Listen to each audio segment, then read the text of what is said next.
Elara could not pinpoint the exact moment the world began to tilt. Perhaps it was after the second glass of ceremonial wine, or when the moon reached its apex, and the grand hall seemed to pulse with its own heartbeat. She blinked slowly, trying to anchor herself to something solid. The marble columns, the golden candelabras, the faces of laughing nobles. But everything had gone soft at the edges, warm and impossibly distant. "Lady Elara, you've barely touched your wine." The voice materialized beside her like smoke. Elara turned her head, too slowly, as though moving through honey, and found her half-sister Moira watching her with a smile that didn't quite reach her eyes. "I think I've had enough," Elara murmured. Her tongue felt thick, clumsy in her mouth. "Nonsense. It's the moon convocation." Moira lifted the crystal decanter, filling Elara's glass to the brim. "The lunar herbs are meant to open fate's doors. You wouldn't want to miss your destiny, would you?" Elara accepted the glass without protest, though some distant part of her mind whispered warnings she couldn't quite hear. Her body felt feverish despite the cool autumn air filtering through the high windows.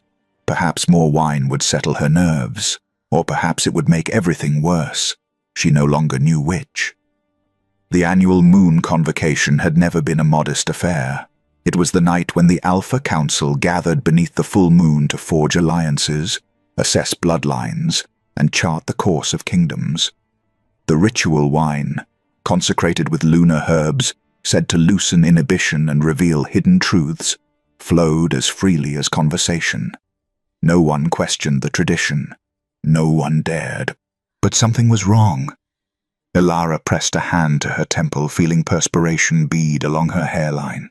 The music, strings and drums that had seemed beautiful an hour ago, now echoed inside her skull, distorted and too loud.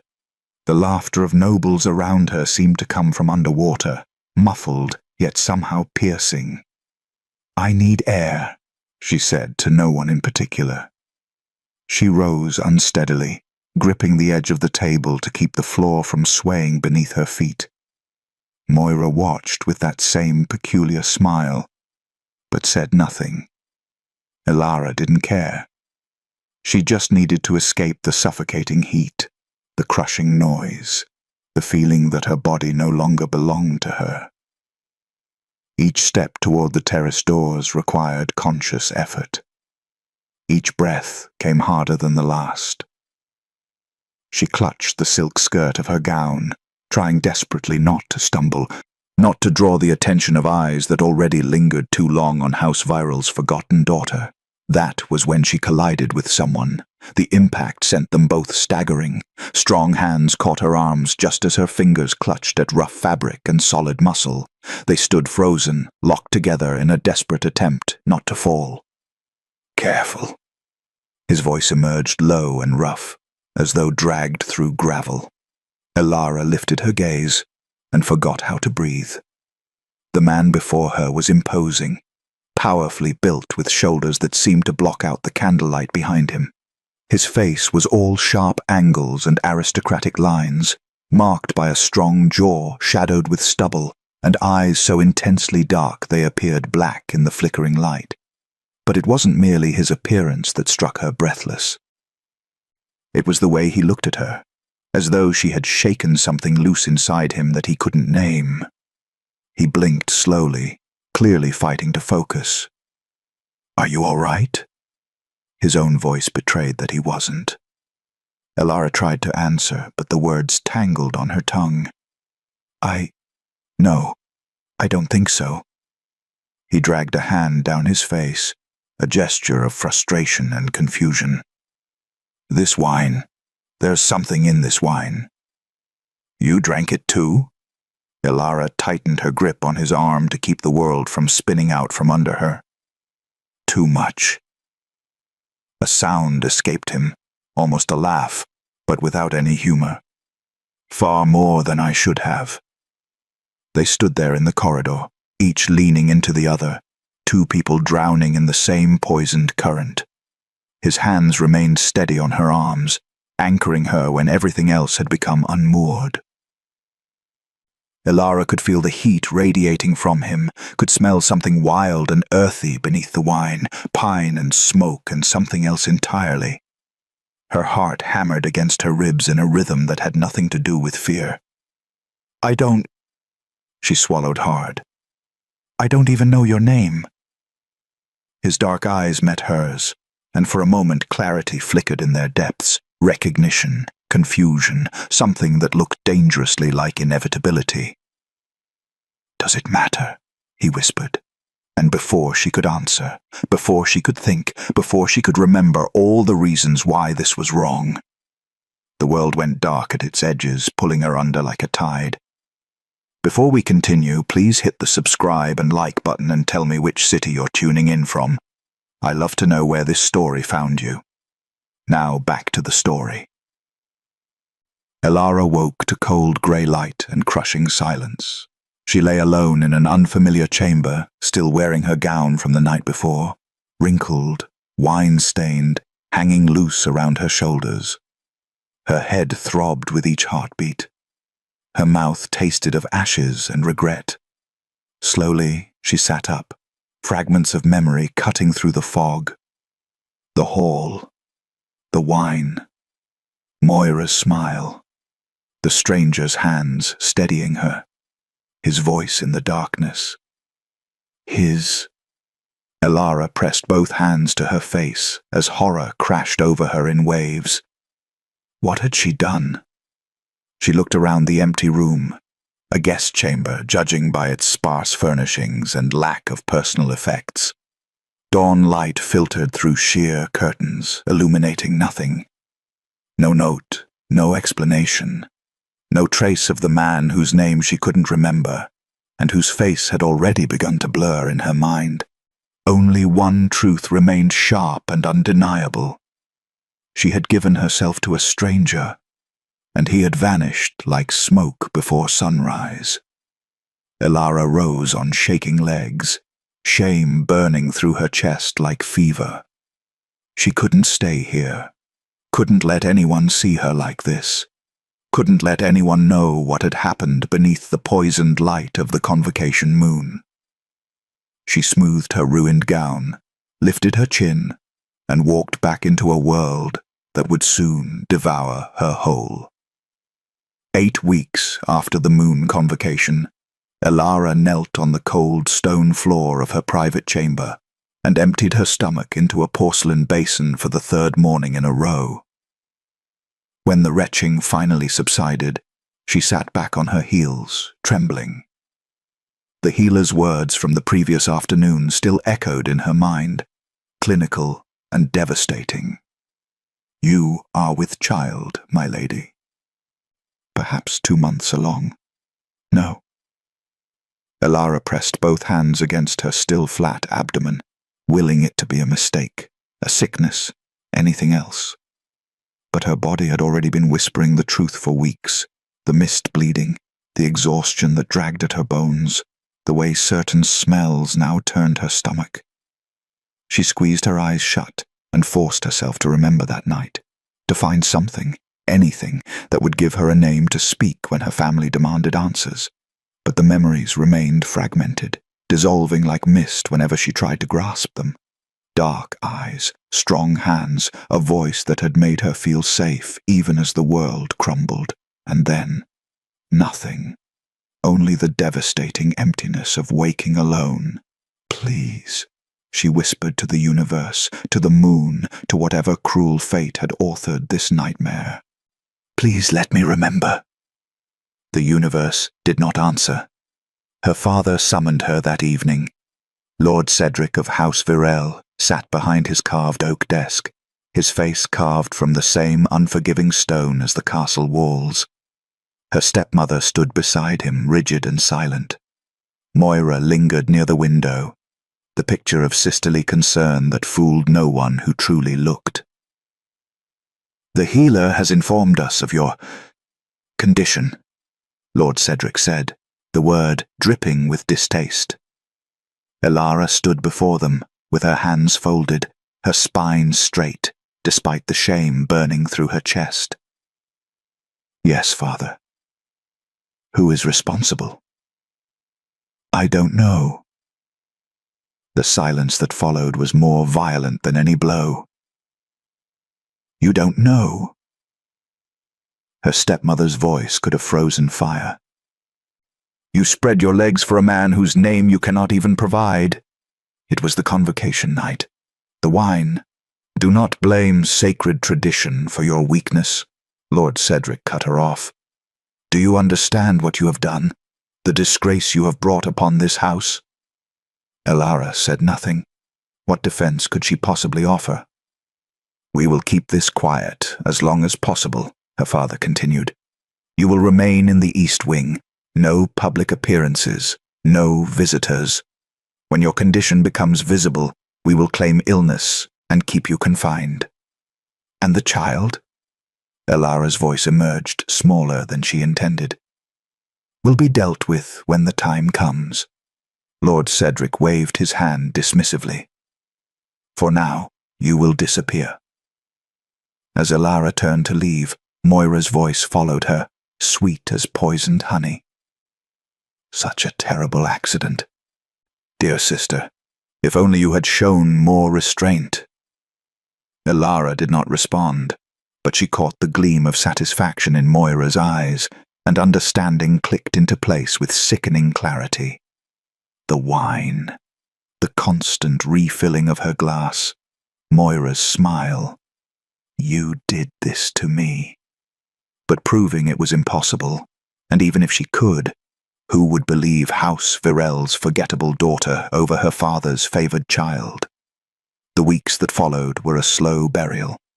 Elara was moved to rooms in the oldest part of the estate, far from the main halls where guests might glimpse her. Her meals arrived on trays. Her gowns were adjusted to hide the growing curve of her belly. She was permitted to walk the gardens only at dawn when the household still slept.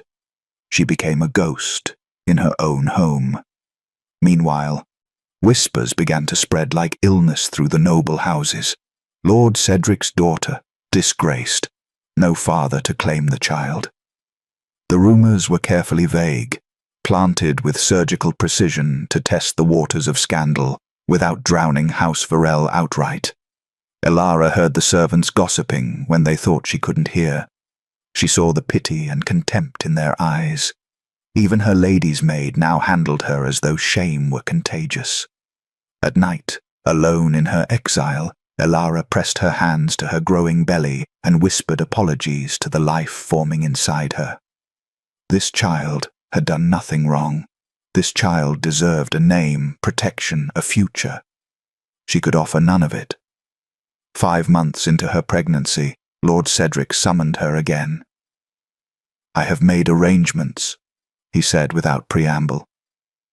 Lord Garrett of House Thorn has agreed to consider marriage. He is widowed, aging, and desperate for an heir. He will overlook your situation in exchange for a substantial dowry. Elara's blood ran cold. Lord Garrett was 60 if he was a day, known for his cruel treatment of servants and his belief that wives existed solely to produce sons. You will marry within the month, her father continued. You will give him your child to raise as his own, and you will be grateful that anyone would have you at all. Elara opened her mouth to protest, to beg, to rage against the injustice. But what choice did she have? Who else would claim her now? Yes, father, she whispered. Good. There is a royal feast in 3 days' time. You will attend. Lord Garrett will be there to finalize the arrangement. Lord Cedric's expression hardened. Make yourself presentable. Do not embarrass this family more than you already have. Elara nodded and turned to leave, feeling the last shreds of hope die inside her chest. She had almost reached the door when her father's voice stopped her one final time.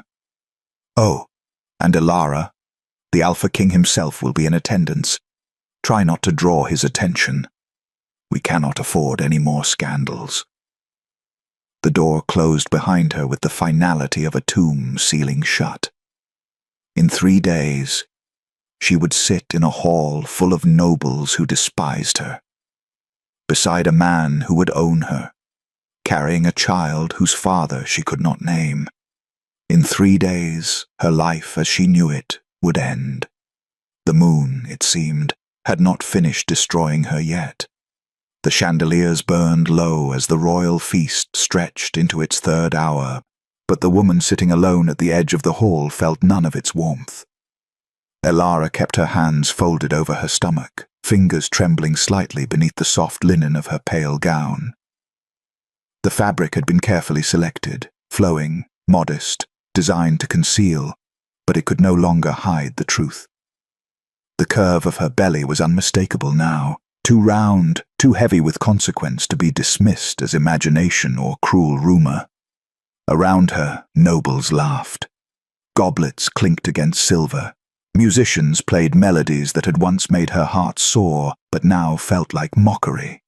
Candles flickered against gold-veined marble and polished mahogany, casting dancing shadows that seemed to whisper her shame. And still, no one sat beside her. The chair to her right remained conspicuously empty, despite the crowded hall. The chair to her left had been quietly removed entirely after Lady Ashford made a show of requesting a different table.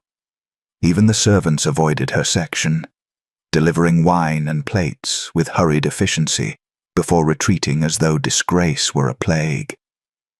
That's her, the disgraced one, with no mate, no name for the child. The whispers followed her like ghosts, never quite loud enough to confront, but impossible to escape. Elara kept her eyes lowered, willing herself to disappear, to become as invisible as she had always been before the convocation night had destroyed her. Across the hall, Lord Garrett watched her with the cold appraisal of a man inspecting livestock. He had barely spoken to her since their introduction earlier that evening, but his meaning had been clear.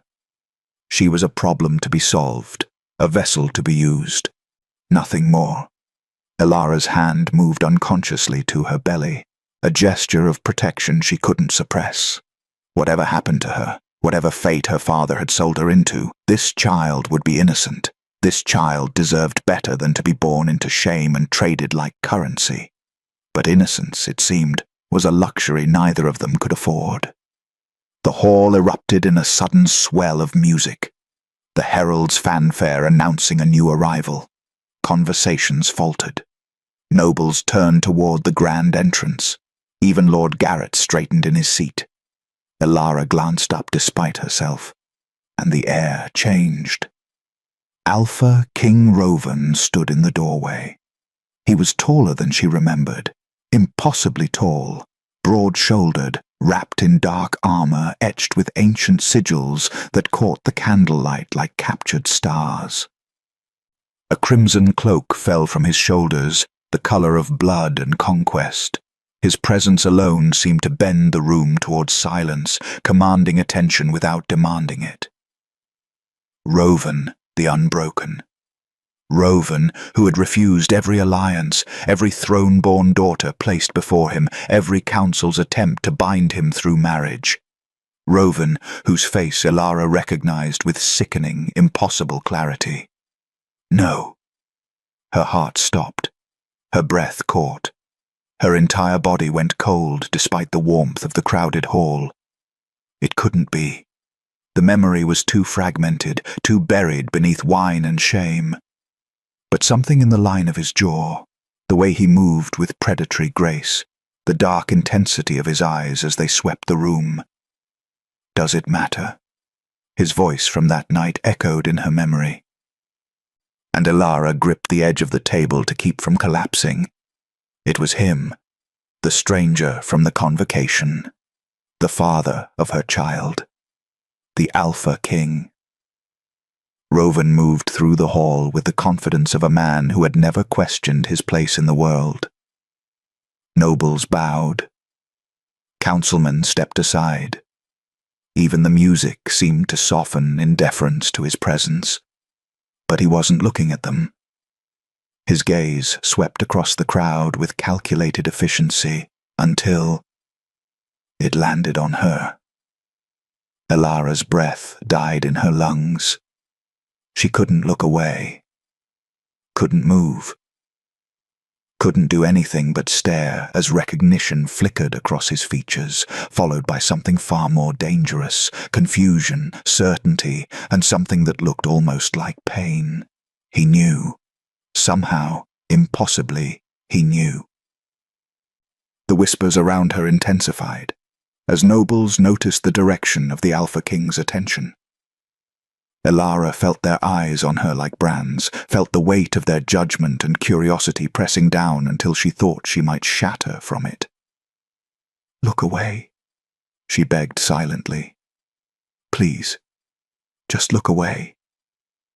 But Rovan didn't look away. Instead, he moved. Conversations died in his wake. Every eye in the hall tracked his path as he crossed the marble floor with predatory purpose, ignoring councilmen who tried to intercept him, dismissing nobles who attempted to curry favor. He was walking toward her. No, no, no. Elara's mind raced with panic. If he spoke to her, if he acknowledged her publicly, the scandal would explode beyond containment. Her father would be ruined. Lord Garrett would withdraw his offer. She would be cast out with nothing. No protection, no future.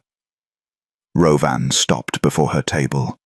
Up close, he was even more overwhelming than memory had painted him. The armor emphasized the breadth of his shoulders, the strength in his frame. His dark eyes held hers with an intensity that made the rest of the hall fade into insignificance. For a moment, neither of them spoke. The silence stretched, terrible and profound. Then Rovan leaned down, close enough that his breath warmed her temple, close enough that only she could hear the words that would change everything. "Pretend the baby is mine."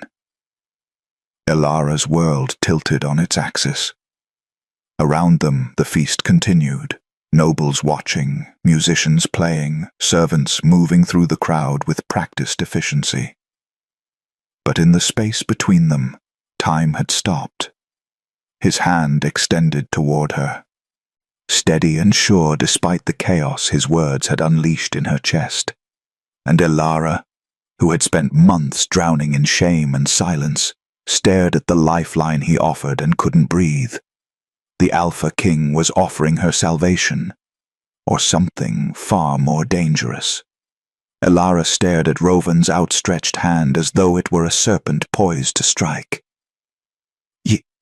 Your Majesty," she whispered, her voice barely audible above the music. "You don't understand." "I understand enough." His tone was calm, measured, but his eyes held something fierce. "If you stay here, they will tear you apart before dawn. You know this." She did know. Every whisper, every empty chair, every contemptuous glance had made it abundantly clear. But accepting help from the Alpha King, from him, the father who didn't remember her, felt like stepping off a cliff into darkness. "The council has been demanding I take a queen for 3 years," Rovan continued, his voice low enough that only she could hear.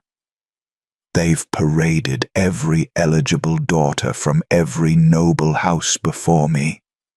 They've threatened sanctions, political maneuvers, everything short of forcing my hand." Elara's heart hammered against her ribs. "What does that have to do with me?" "They demand an heir." His fingers brushed her wrist, steady, warm, impossibly gentle. "You need protection." The simple truth of it struck her like a physical blow. She looked down at her rounded belly, at the child growing inside her that this entire hall had condemned before it even drew breath.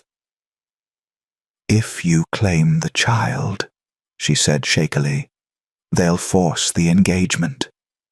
You'll be bound to me, to this." She gestured helplessly at herself, at her disgrace, at everything she had become. "Yes, and when the truth comes out, when someone discovers, it won't." The certainty in his voice was absolute. "Because no one will dare challenge me." Elara searched his face for mockery, for the cruel amusement of a man toying with someone beneath him. She found none. Only urgency. Only something that looked dangerously like determination. "Why?" The question escaped before she could stop it. "Why would you do this?" For a moment, something flickered in his dark eyes. Recognition, perhaps, or guilt, or something far more complicated. But it vanished before she could name it. "Because I can," he said simply. "And because you deserve better than this." He gestured toward the hall, toward the nobles who had made her an outcast, toward Lord Garrett, who watched with cold calculation, toward the father who had sold her to the highest bidder. Elara's throat tightened. No one had defended her in months. No one had suggested she deserved anything but shame. "I'm frightened," she admitted, the words barely a breath. "I know." Rovan's hand remained extended between them, steady as stone. "But you're stronger than they think. Stronger than you think." The music swelled. The moment stretched. And Elara, who had spent 5 months learning to be invisible, made a choice that would make her the most visible woman in the kingdom. She placed her hand in his.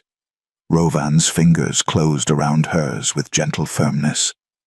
Then, before she could change her mind, before terror could root her to the chair, he drew her to her feet. "Stay close to me," he murmured, "and trust that I know what I'm doing." Elara wanted to laugh at the impossibility of that. Trust the man who had vanished the morning after destroying her life? Trust the Alpha King who held her fate in his hands? But she had no other choice. Rovan led her through the hall, his hand a steady presence at the small of her back. Nobles parted before them like the sea before a storm. Conversations died mid-sentence. Even the musicians faltered, notes trailing into silence. They stopped in the center of the hall, directly beneath the grand chandelier where every eye could see them clearly. Elara's knees threatened to buckle. The weight of hundreds of stairs pressed down on her like stones. She could see her father rising from his seat, face pale with confusion. Could see Moira's expression twist with shock. Could see Lord Garrett frozen mid-reach for his wine. Rovan's hand tightened fractionally at her back. A silent reminder that she wasn't alone. Then he spoke, his voice carrying through the hall with the authority of a man born to command. "I would have your attention." The last whispers died. The silence that fell was absolute.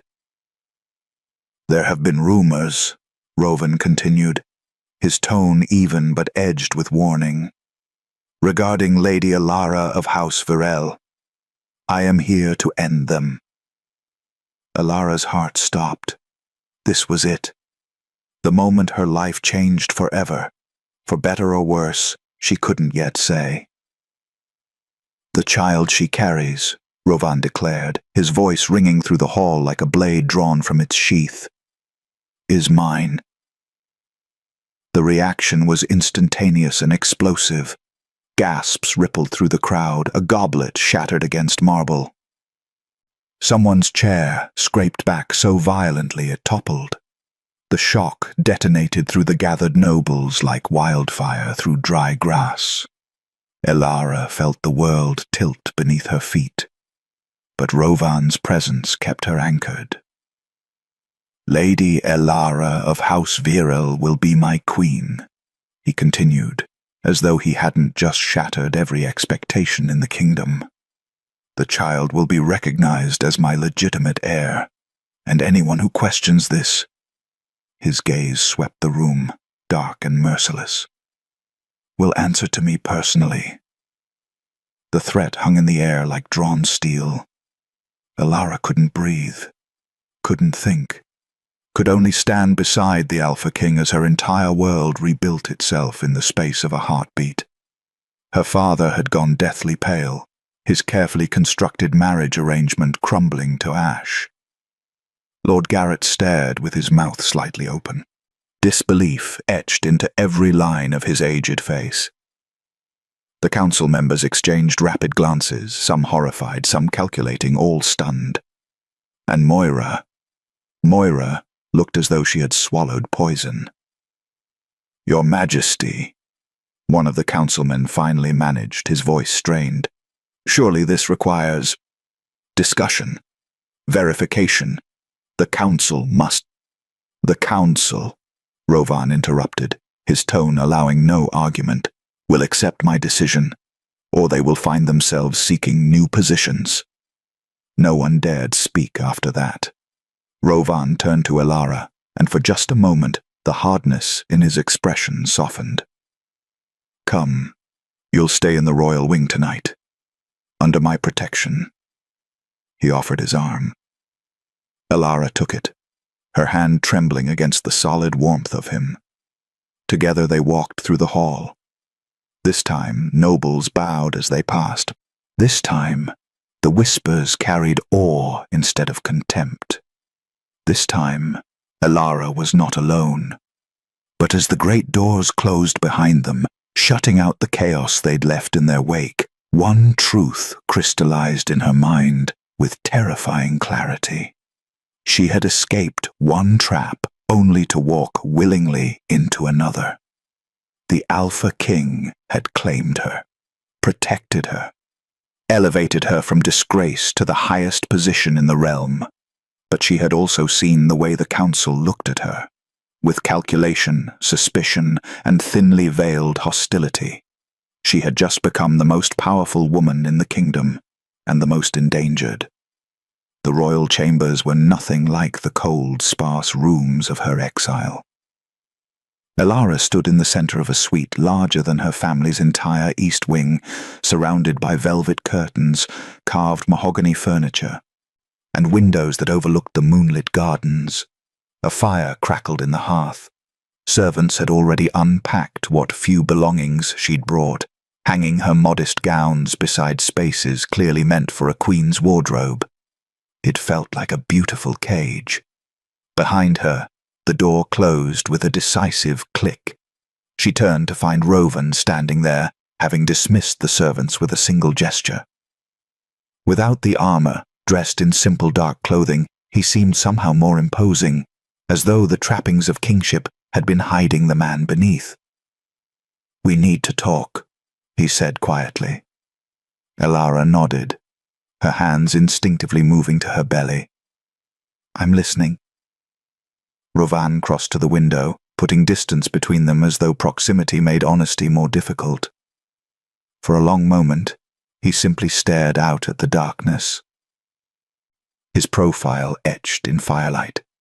"This arrangement," he began, his voice carefully measured, "is temporary." The word hit her like cold water. Temporary. "I'm searching for someone, a woman from the moon convocation months ago." He didn't turn to look at her. "When I find her, this ends. You'll be released from the engagement with enough wealth and protection to live independently. Your child will be acknowledged as noble-born. You'll be free." Elara's throat tightened. "And if you don't find her?" "I will." The certainty in his voice was absolute. "But until then, you need protection. The council needs to believe I've finally chosen a queen. It serves us both." "Us both." as though they were partners in this deception, rather than strangers bound by necessity and a night neither could fully remember. So Elara struggled to find the words. A placeholder. You're a solution, Rovan corrected, finally turning to face her. To both our problems. I need the council satisfied. You need to survive with your dignity intact. This accomplishes that. The clinical nature of it stung more than Elara wanted to admit. But what had she expected? Love? Recognition? The fairy tale she'd never been promised? And the child? She asked softly. Will be protected as mine. No one will question it. No one will dare harm them. His expression hardened. You have my word on that. Elara studied his face, searching for deception and finding only resolve. Whatever his reasons, whatever woman he was searching for, his protection was real, and for her child, that had to be enough. Then I agree, she said. For as long as it lasts. Something flickered in Rovan's eyes. Relief, perhaps, or something more complicated, but it vanished before she could name it. Good. Tomorrow, the real work begins. The real work, as it turned out, was learning to be someone she wasn't. The court descended on her like vultures disguised as advisors. There were etiquette lessons, political briefings, fittings for gowns that cost more than her family's annual income. Everyone wanted something.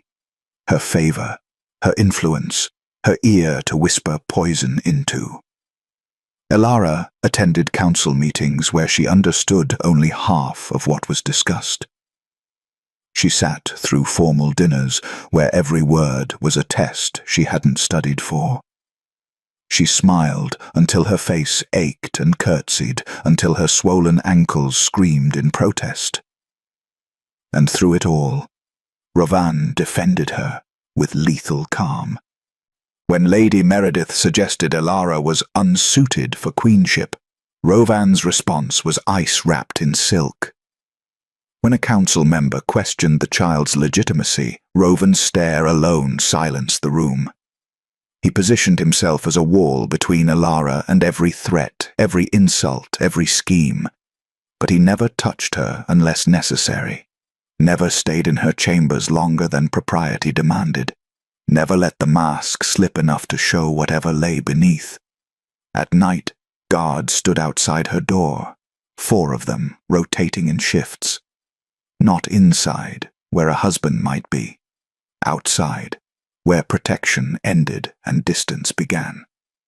The message was clear.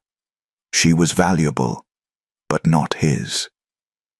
3 weeks into their arrangement, Elara stood on her private balcony, watching dawn break over the kingdom that would never truly be hers.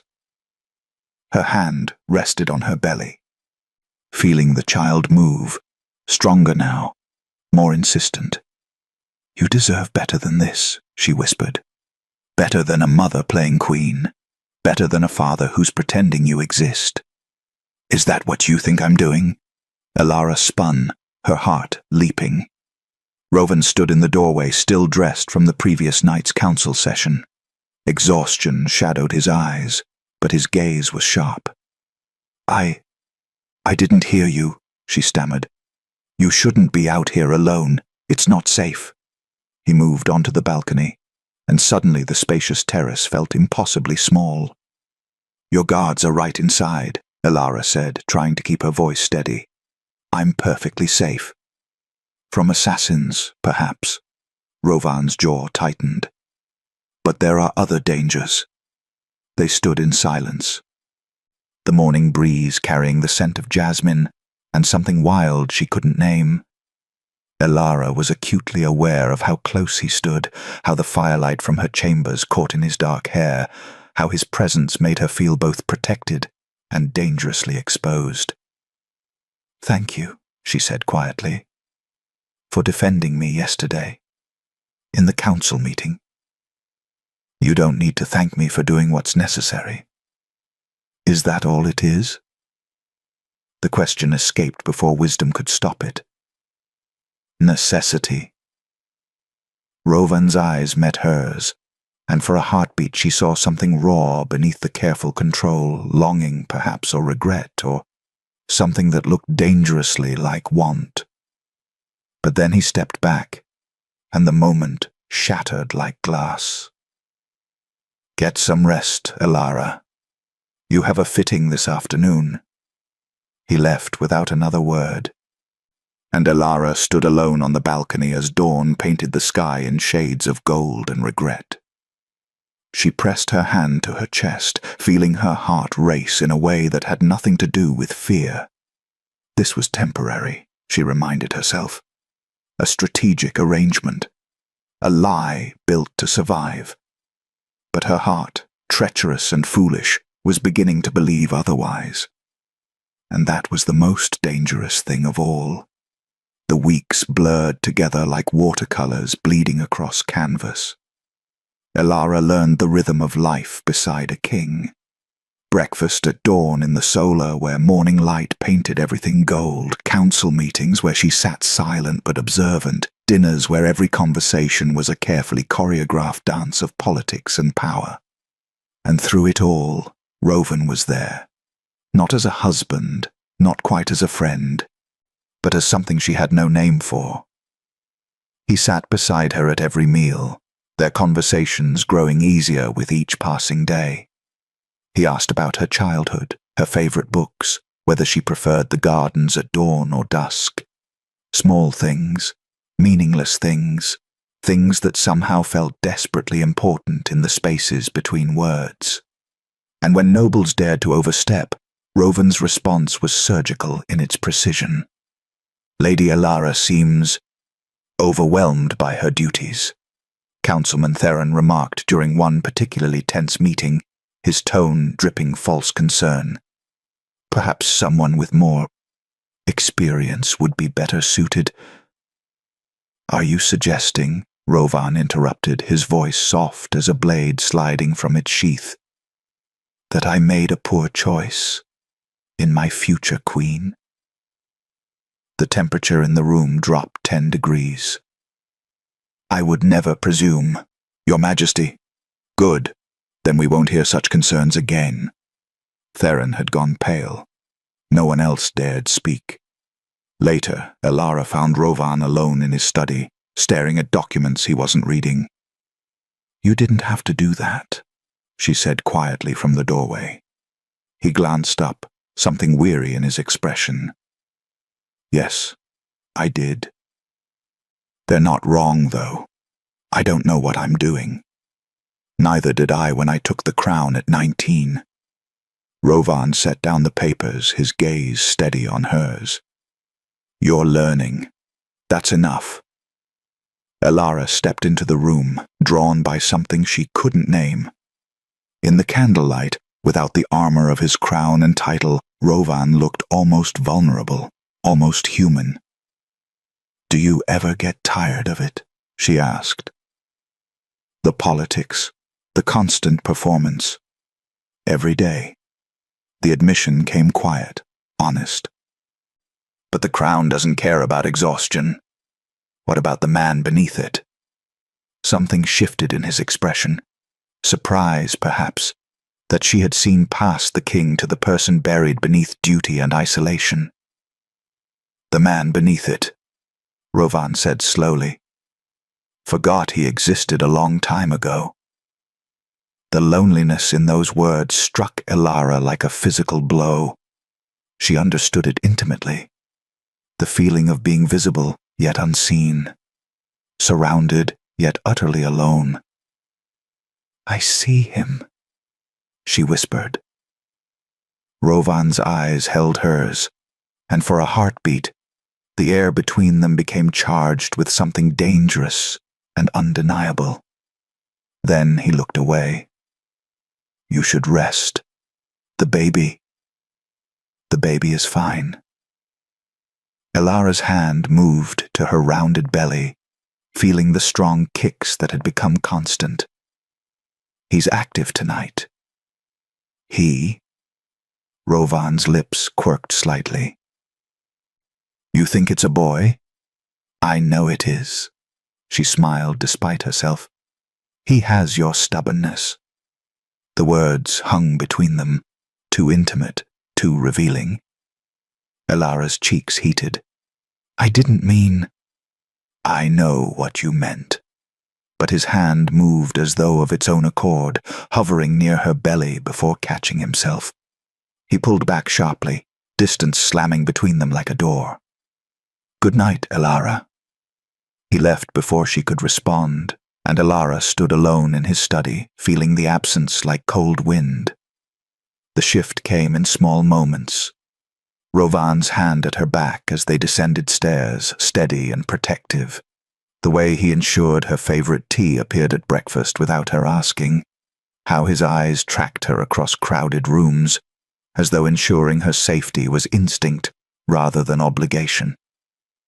And the way she caught herself watching him, the elegant efficiency of his movements, the rare moments when his stern expression softened into something almost like contentment, the sound of his laugh when something genuinely amused him. She was falling, slowly, inevitably, disastrously. The realization struck during a formal reception when Lady Cassia approached Rovan with predatory grace. She was beautiful in the way of thoroughbred horses, all elegant lines and calculated movement. Your Majesty, Cassia purred, her hand lingering on his arm. I was hoping we might discuss the trade agreements, perhaps privately? Something vicious and unfamiliar twisted in Elara's chest. Rovan's expression remained neutral. Lady Elara is my partner in all political matters. Anything you wish to discuss can be said in her presence. Cassia's smile tightened. Of course, though I imagine some topics require a more experienced perspective. Then I suggest you find someone more qualified to educate you, Rovan said, his tone dismissive. We're done here. He guided Elara away, his hand warm against her back, and she hated how much she wanted to lean into that touch, how much she wanted it to mean something it couldn't. Later that night she overheard servants gossiping outside her chambers. Poor thing, she actually believes he'll keep her. Everyone knows she's temporary. Once he finds that woman from the convocation, she'll be set aside, just another forgotten face. Elara pressed her hand to her mouth, silencing the sound that threatened to escape. They were right. She was temporary. A strategic solution to political pressure, nothing more. So why did it hurt like betrayal? She found Rovan in the training yard 2 nights later, working through sword forms with violent precision. Sweat gleamed on his skin. His movements were brutal poetry. Can't sleep? She called from the edge of the yard. He spun, surprise flickering across his features before control reasserted itself. You shouldn't be out here. It's late. So is your training. Elara moved closer, drawn by something reckless and desperate. What are you fighting? Everything. The word came rough, honest. Nothing. Rovan. You should go inside, Elara. But he didn't move away when she approached. Didn't stop her when her hand rose toward his face, trembling in the space between them. Tell me to leave, she whispered. Tell me this is just an arrangement, or tell me I'm imagining. I can't. The words tore from him like confession. God's help me, I can't. His hand covered hers where it rested against his jaw, and Elara's breath caught. Then he pulled away sharply, stepping back as though burned. This can't happen, you know that. Because you're searching for someone else. Because you deserve better than being second choice.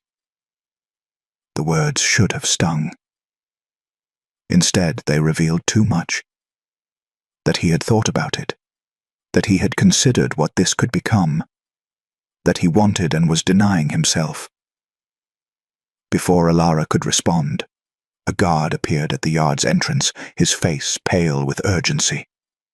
"Your Majesty, forgive the interruption, but there's been an incident." Rovan's entire demeanor shifted into battle readiness. "What kind of incident?"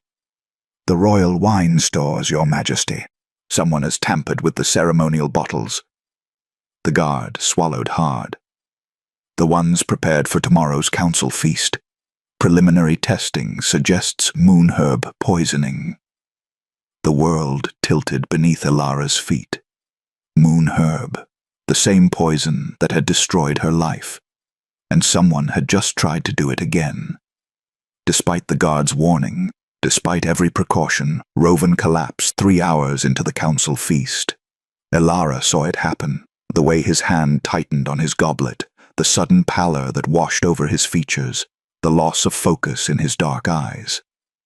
He had been mid-sentence, discussing trade routes with a visiting dignitary, when his words simply stopped. The goblet slipped from his fingers, shattering against marble. "Rovan!" Alara was on her feet before conscious thought, her chair scraping back violently. She reached him as his knees buckled, her arms absurdly inadequate against his size, trying to catch him before he fell.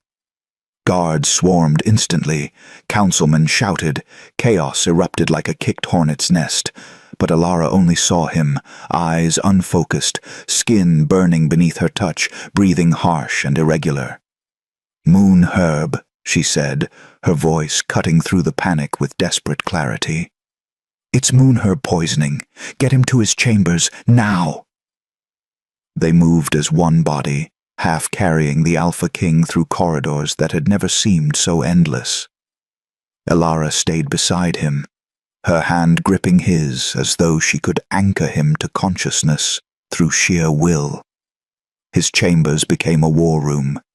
Healers descended with tonics and cold compresses. Guards sealed every entrance. The council demanded answers that no one could provide. And through it all, Rovan burned. "Everyone out," Alara commanded when the healers finished their initial treatment. "Leave us." "My lady, protocol dictates." "I said out."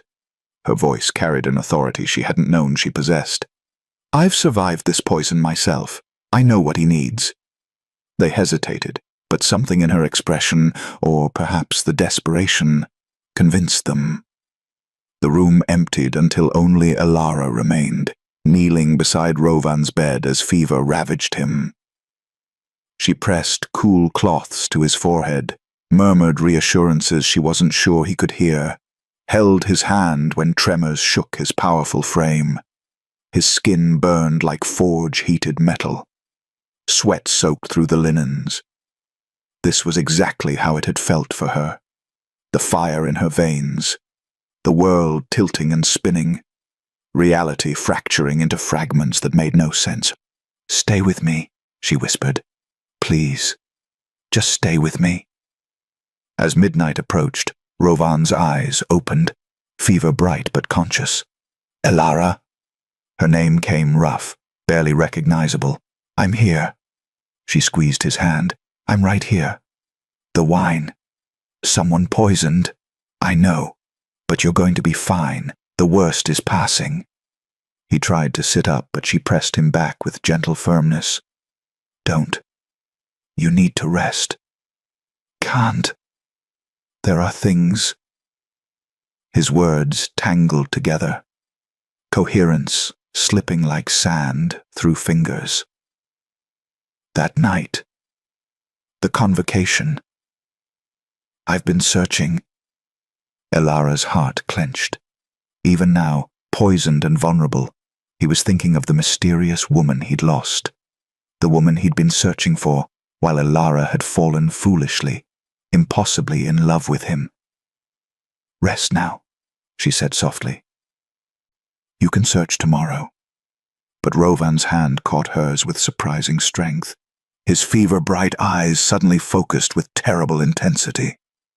"Your scent," he breathed. "Jasmine. And something else. I couldn't place it before, but now." He pulled her closer, his other hand rising to her face with trembling fingers. Elara froze, her heart hammering. "Your voice in the darkness," he continued, each word seeming to cost him. "Telling me something was wrong with the wine, the way you felt when I caught you. Rovan, you're not making sense. The fever, the woman from the convocation." His eyes held hers, and Elara watched understanding dawn like terrible, beautiful sunrise. "The one I've been searching for. The one I couldn't remember clearly because the poison stole my memories. Stop." Elara tried to pull away, but he held firm. "It was you." The words came out broken, awed, devastated. "All this time, it was you." The world stopped spinning. Elara stared at him, at the recognition blazing in his eyes, at the truth that had been hidden beneath months of fragmented memory and moon-herb fog. "No," she whispered, even as her own memories realigned, strong hands steadying her, a voice in the darkness, the scent of pine and smoke, the feeling of safety before shame destroyed everything. "That's not possible. Your touch, your presence." His hand pressed against her cheek, thumb brushing away tears she hadn't realized were falling. "How did I not see it? How did I not know?" Because they had both been poisoned. Both robbed of clarity by someone who had wanted exactly this. Confusion, separation, disgrace. Elara's mind raced. If Rovan was the father, truly not pretend, then everything changed. The arrangement, the temporary engagement, the careful distance they'd maintained, all of it built on a lie that had accidentally been the truth all along. Elara. He pulled her closer, until she was half collapsed against his chest, feeling his heart thunder beneath her palm. "I'm sorry. I'm so damn sorry I didn't find you sooner, that I let you suffer alone.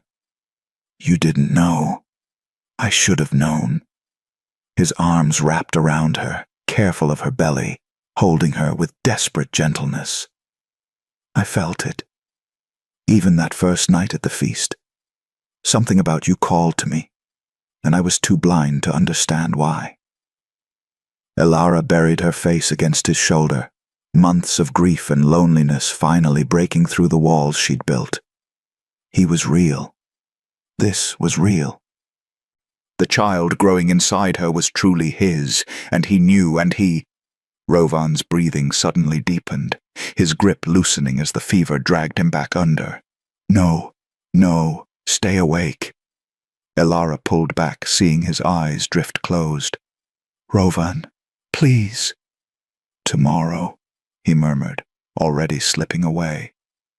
"Tell you everything. Tomorrow." His body went slack, falling into the deep sleep that followed moonherb fever. Elara remained beside him, her hand over his heart, feeling it beat strong and steady beneath her palm. He knew. Finally, impossibly, he knew. She wanted to stay, to be there when he woke, to hear the words he'd promised for tomorrow. But exhaustion pulled at her. The baby kicked insistently, and the healers had said she needed rest too. "I'll be back at dawn," she whispered, pressing a kiss to his forehead. "We'll figure this out together." She slipped from his chambers as the first hint of light touched the horizon, her heart lighter than it had been in months. Tomorrow, everything would change.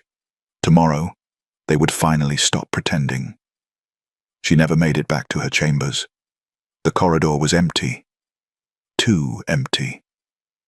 Her guards were gone. And before Elara could scream, before she could run, Rough hands seized her from behind, a cloth pressed over her mouth, chemical sweet and suffocating. The last thing she saw before darkness claimed her was the satisfied smile of her half-sister Moira, watching from the shadows. Then, nothing. Rovan woke to empty chambers and the knowledge that something was catastrophically wrong. He rose despite the healer's protests, despite the lingering weakness in his limbs, despite every rational voice telling him to rest. The revelation from the night before burned through him with more intensity than any fever. Elara was the woman he'd been searching for, the mother of his child, the one who had haunted his fragmented memories for months, and she was gone. "Find her," he commanded, his voice still rough, but carrying absolute authority. "Search every corridor, every chamber, now." The guards scattered like leaves before wind, but Rovan already knew they wouldn't find her within the castle walls. Some instinct, primal and undeniable, told him she'd been taken far beyond his immediate reach. The council convened within the hour, their faces grave. "Your Majesty, we've received communication," Lord Theron said, his expression carefully neutral. "Lady Elara has been removed by parties concerned about the legitimacy of your heir." Removed. The word came out deadly soft. "You mean abducted?" "The council believes this presents an opportunity. To do what, exactly?" Rovan's voice could have frozen blood. "To abandon the mother of my child to political enemies?" "Your Majesty, we don't know if the child is truly—" Rovan's fist slammed against the table with enough force to crack the wood. "I know. That's all that matters.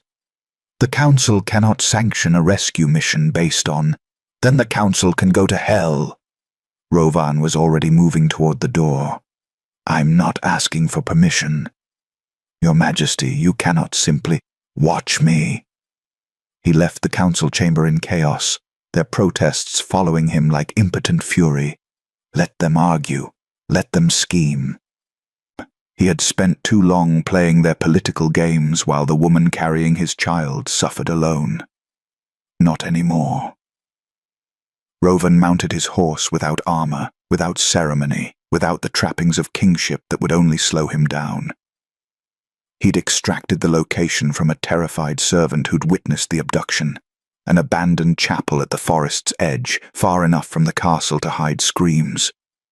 The ride was brutal, his body still weak from poison, but rage and fear proved stronger than any lingering fever. He found them at dusk. The chapel stood skeletal against darkening sky, its roof half collapsed and walls choked with ivy.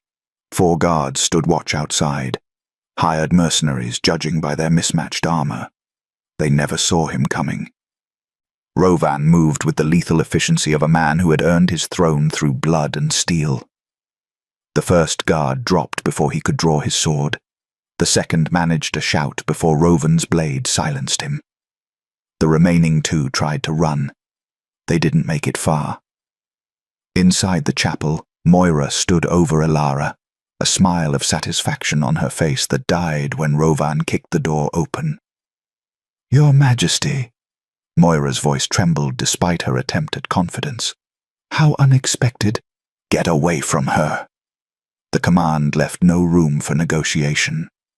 Moira stumbled backward as Rovan crossed to where Elara sat bound to a pillar, her face pale but her eyes fierce with unbroken defiance. "Rovan," she breathed. He cut through her bonds with swift precision, catching her when she swayed. "I've got you. You're safe now." "The baby is fine. You're both fine." His hands moved over her gently, checking for injuries, for harm, for any sign that they'd hurt her. Behind them, Moira made a desperate dash for the door. She didn't reach it. Rovan's voice stopped her cold. "The council will decide your fate. But know this. You just declared war on the wrong family." Guards poured through the entrance, his personal guard who'd followed despite orders. They seized Moira, her protests echoing through the ruined chapel as they dragged her away. Then Rovan and Elara were alone in the fading light. "You came," she whispered as though still unable to believe it. "Did you think I wouldn't?" His hands cupped her face, thumbs brushing away tears she hadn't realized were falling. "Elara, I remember everything now. That night. What we shared. What they stole from us.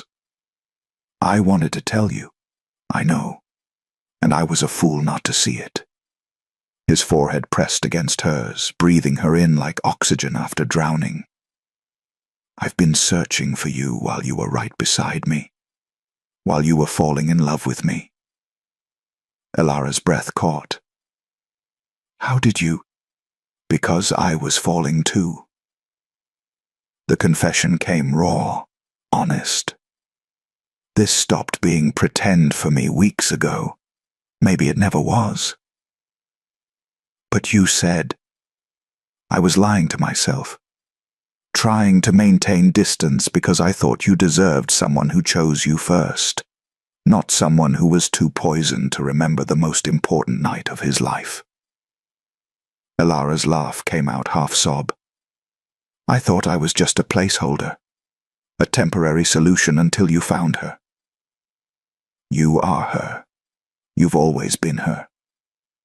His hands moved to her belly, feeling their child move beneath his palms. "And this is real. No more pretending, no more lies." "I love you," Elara whispered, the words finally free.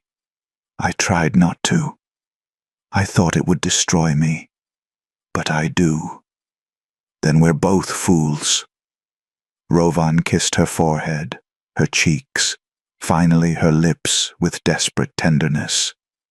"Because I'm completely, irrevocably in love with you." For a moment they simply held each other in the ruined chapel while shadows lengthened around them. Then Rovan pulled back, his expression hardening with resolve. "The council tried to have you killed to protect their political interests. They chose wrong. What are you going to do? End this." He helped her to her feet, keeping her close. "No more temporary arrangements. No more strategic engagements. Rovan, I'm going to stand before the throne and tell them the truth." His dark eyes burned with certainty. "That you're my true mate. That the child is mine by fate, by choice, by every definition that matters. And anyone who challenges that will answer to me." Elara's heart swelled with something too large for her chest to contain. "You're really going to burn down your carefully constructed political alliances for me? I'm going to burn down the world if that's what it takes to keep you safe." He lifted her into his arms despite her protests, carrying her toward his waiting horse with the gentleness of a man holding his entire world. Tomorrow they would face the council. Tomorrow the truth would reshape everything. But tonight, in the darkness between the forest and the castle, Elara finally understood what it meant to be chosen. Not as a solution or a strategy, but as the answer to a question neither of them had known they were asking. And for the first time since the moon convocation had destroyed her life, she believed in destiny again. The throne room had never felt so small. Every noble house in the kingdom had been summoned. Council members lined the walls like carrion birds waiting for weakness. Whispers echoed through the vast chamber, speculation about the Alpha King's sudden convocation, about Lady Elara's abduction and miraculous return, about what truth would finally emerge from months of rumors. Elara stood beside the throne, Rovan's hand firm at the small of her back. She wore a gown of deep crimson, queen's colors, though no crown yet graced her head. Her belly was unmistakable now, rounded and full with the child who would change everything. She was terrified, and she had never felt more certain of where she belonged. Rovan stepped forward, and the whispers died like candles snuffed by wind. "I have called you here to end a deception," he began, his voice carrying to every corner of the hall. "One that I perpetuated. One that served political necessity but dishonored the woman standing beside me."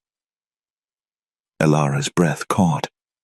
The council members exchanged glances, confused, calculating. "Months ago, I stood in this very hall and claimed Lady Elara's child as mine." Rovan's gaze swept the room, daring anyone to interrupt. "I said it was my heir, my blood, my responsibility." Lord Theron shifted uncomfortably. "Your Majesty, we are aware of your arrangement." "It was not an arrangement," Rovan's voice cut like steel. "It was a lie. One I told to protect her from your judgment, your whispers, your cruelty." The room erupted in murmurs. Elara felt the weight of hundreds of eyes, felt the old shame trying to claw its way back into her chest. Then Rovan's hand found hers, steady and warm, and the shame dissolved like mist before sunrise. "But there was a deeper truth buried beneath that lie," he continued. "One I could not see until moon herb poison stripped away the fog that had hidden it from us both." He turned to face Elara fully, and in his eyes she saw everything. The night they'd lost, the months they'd survived, the future they would build together. "The child Elara carries is mine," Rovan declared, his voice ringing with absolute certainty. "Not by political necessity, not by convenient fiction, but by fate." Gasps rippled through the assembly. Lord Theron stepped forward. "Your Majesty, surely you cannot expect us to believe." "I expect you to listen." Rovan's tone brooked no argument. 8 months ago, during the moon convocation, someone poisoned the ceremonial wine with concentrated lunar herbs.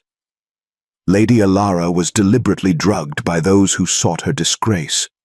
I was drugged by those who sought to compromise my judgment. His hand tightened on Elara's. What happened between us that night was real. Our connection was real. The child we created was conceived in truth, even if memory was stolen from us both.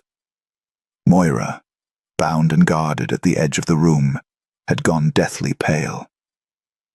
And those responsible, Rovan continued, his gaze finding her with lethal precision, will face justice for their crimes against the crown and against the woman who will be my queen. "This is madness," someone protested. "You cannot prove—" "I can prove everything." Rovan gestured, and guards brought forward a trembling servant. "Tell them what you told me." The servant's voice shook, but held truth. "Lady Moira ordered the wine drugged. She wanted Lady Elara disgraced. She wanted her removed from House Viral's succession." More testimonies followed. Servants who had witnessed, suppliers who had been paid, guards who had been bribed to look away. The conspiracy unraveled like thread pulled from a tapestry, revealing the ugly truth beneath. Moira's protests were drowned by the weight of evidence. When the testimonies ended, Rovan turned back to the assembly. "So I ask you now, knowing this truth, knowing that my heir was conceived in love even if we did not remember it, knowing that Elara has endured months of shame for a crime committed against her, will you accept her as your queen?" Silence stretched like a blade's edge. Then, unexpectedly, it was Lady Ashford who stepped forward. The same woman who had refused to sit beside Elara at the feast. She knelt, her voice carrying clear. "I will, Your Majesty, and I beg Lady Elara's forgiveness for my blindness." One by one, others followed, some genuine, some political calculation, but it didn't matter. The tide had turned. Lord Theron remained standing, his expression carved from granite. "And if the council still objects, then the council will find new members." Rowan's voice held no compromise. "I am done pretending, done sacrificing truth for politics, done allowing anyone to question the woman I love." He turned to Alara, and the throne room, with all its politics and power, ceased to exist. "Alara of House Virel," he said softly, for her alone. "Will you be my queen? Not because circumstance demands it, not because political necessity requires it, but because my heart chose you the moment our paths crossed, even if my mind took months to remember." Tears blurred her vision, but Alara's voice came strong and sure. "Yes, I will." Rowan kissed her then, in front of the entire court, sealing their fate with a tenderness that made even the cynical nobles look away. When they broke apart, Alara saw her future reflected in his eyes. Battles they would fight together, children they would raise, a kingdom they would rule side by side. "No more pretending," she whispered. "Never again," he promised. 3 months later, in the same chambers where Alara had once felt like an exile, she held their son while dawn painted the world in shades of gold. Prince Aldrich had his father's dark hair and his mother's fierce spirit. He was perfect, real, the heir who had been pretend before becoming the truth that changed everything. Rowan stood behind her, arms wrapped around them both, his chin resting on her shoulder. "Do you remember," Alara said softly, "when I sat alone in that hall, certain my life was over? I remember a woman who refused to break even when the world tried to destroy her." He kissed her temple. "I remember realizing I was looking at my future and being too blind to see it clearly. The moon herb stole our beginning, but it gave us a second chance to choose each other." Rowan's hand covered hers where it rested on their sleeping son. "And I would choose you in every lifetime, Alara. Poisoned or clear-minded, king or commoner. In every version of fate that exists." Alara leaned back into his warmth, feeling the steady beat of his heart against her spine, feeling the weight of the crown that now graced her head, feeling the impossible truth of her life. She had been disgraced, forgotten, sentenced to isolation, and she had become a queen. Not through pretense or political maneuvering, but through the simplest and most profound truth of all. She had been loved when she believed herself unlovable. Chosen when she thought herself disposable, claimed when the world had tried to erase her. "What are you thinking?" Rowan murmured against her hair. Alara smiled, watching sunrise paint promises across their son's peaceful face. "That destiny has a strange sense of humor," she said, "and that I'm grateful for every poisoned moment that led me here." "Here," Rowan echoed, his arms tightening around his family. "Where you were always meant to be." Outside, the kingdom awakened to a new day. Inside, the Alpha King and his queen stood together as they would for all the days to come. No longer pretending. No longer alone. Finally, impossibly, completely whole. If you enjoyed this story, let me know in the comments below. Your support helps me bring more moonlit stories like this to life. Don't forget to subscribe for more tales of wolves, romance, and second chances that refuse to stay buried.